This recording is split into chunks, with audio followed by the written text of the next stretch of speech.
પ્રજાના રક્ષક આવ્યા પ્રજાના વહારે. Bhilad Nandigram national highway 48 highway border ઉપર જિલ્લા પોલીસ વડાએ ખરાબ રસ્તાનું નિરીક્ષણ કરી હાઈવે પર પડેલ ખાડાઓ પૂરવા આદેશ આપ્યો છે. આજરોજ વલસાડ જિલ્લા પોલીસની પ્રશંસનીય કામગીરી જોવા મળી હતી.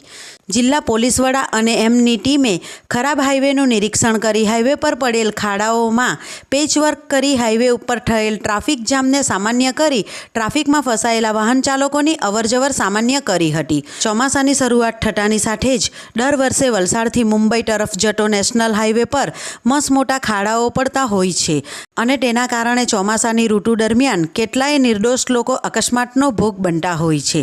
ત્યારે આ વર્ષે પણ વરસાદના કારણે પડેલા ખાડાઓના લીધે અનેક વાહન ચાલકોને ભારે મુશ્કેલીઓ પડી રહી છે.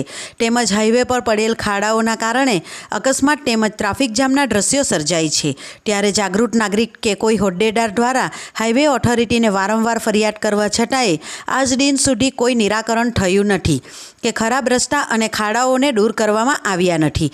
જેને ધ્યાને રાખી આજરોજ વલસાડ જિલ્લા પોલીસ વડા ડૉક્ટર કરણરાજ વાઘેલા અને તેમની ટીમે ભિલાડ નંદીગ્રામ તેમજ તલાસડી બોર્ડર ઉપર ખરાબ રસ્તાનું નિરીક્ષણ કરી હાઈવે પર પડેલ ખાડાઓમાં ગણતરીની મિનિટમાં પેચવર્ક કરી ખાડાઓ દૂર કરવાની કામગીરી હાથ ધરાતા લોકોમાં હાશકારો અનુભવાયો હતો.